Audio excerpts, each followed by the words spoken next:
Following the trail of spice shipments, we made our way up to Nunavut Bay, Canada, the secret hub of Jean Bisson's shipping empire. As a young man, he trekked across Canada to strike it rich during the gold rush of 1852. An avid prospector, he took some chances and ended up buried alive in an avalanche.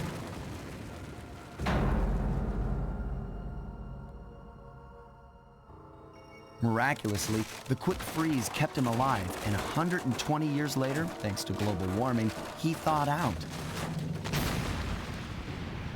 A product of his time, he dreams of taming the wild north, damming every river and chopping down all the trees, with progress delivered at the sharp end of an axe. Shipping spice for the Claw Gang proved a lucrative way to bankroll his one-man war against nature. And yet, I have to feel a little sorry for him. He's just a normal guy from the 1850s. Back in his day, he'd be a hero, but today, he's a villain. Either way, that man's got more than his fair share of the clockwork parts. What a low-tech guy like Jean Bisson is doing with robot parts is a mystery. I almost don't want to know. But as always, it's only a matter of time before I find out.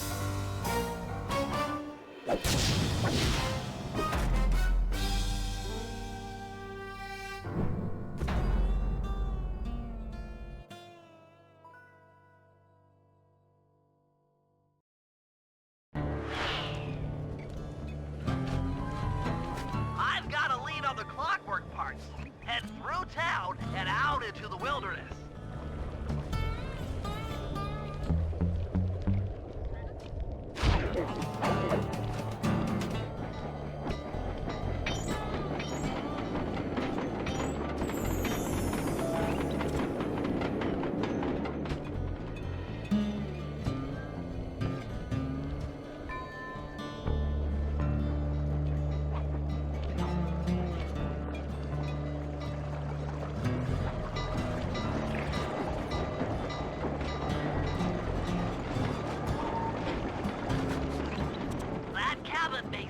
Rustic, but don't be fooled.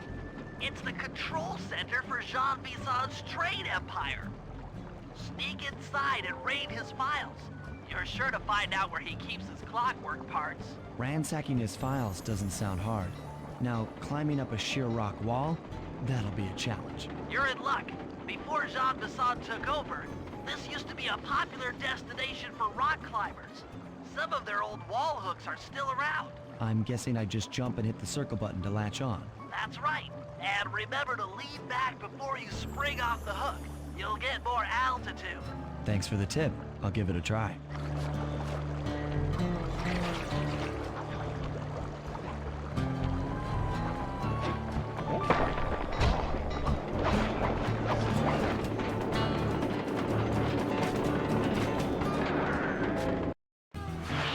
Jackpot, Sly. That's Jean Bisson. Looks like he didn't notice me come in.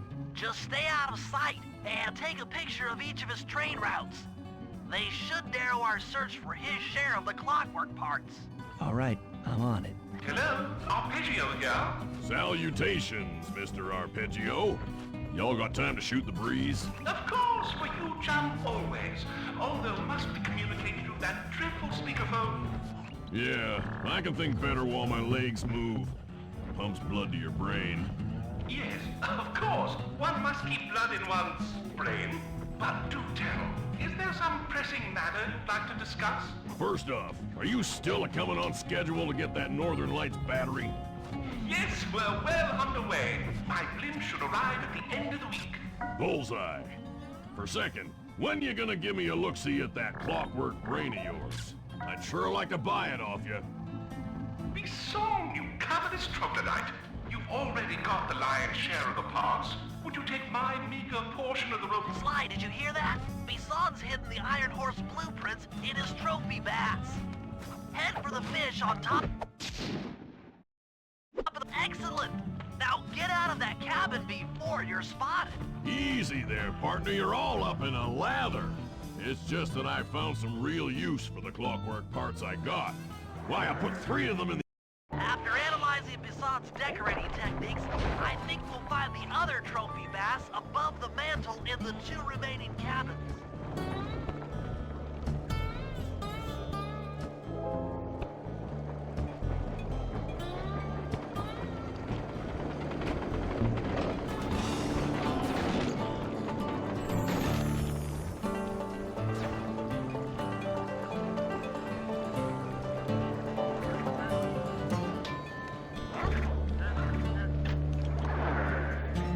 Yep, just like I thought.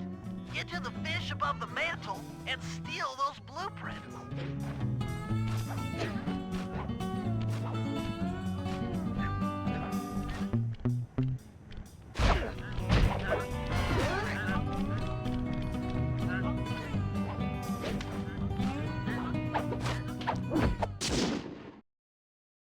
Two down, one to go.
The last trophy bass is above the fireplace. Be careful. Attention all cabin guards. I've heard tell from the boys at Ponderosa Cabin there's someone been in my hidden blueprints. Everyone stay sharp. This ain't no summer camp. Exceptional work, Sly. That's the last of the blueprints.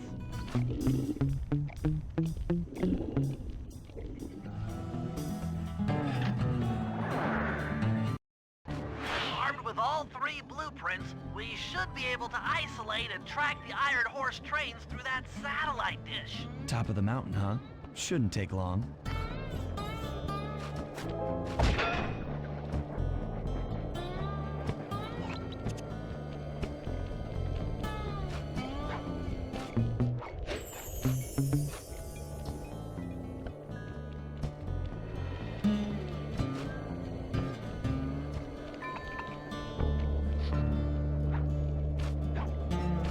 This appears to be the only way up. Keep an eye out for those rock climber wall hooks. They might be useful.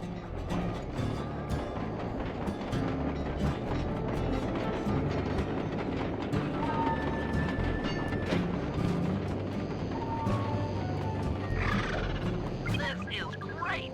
We've got total access to the train's GPS system. It's all on my computer. Head back to the safe house. I'll crunch some numbers and give you and Murray the rundown.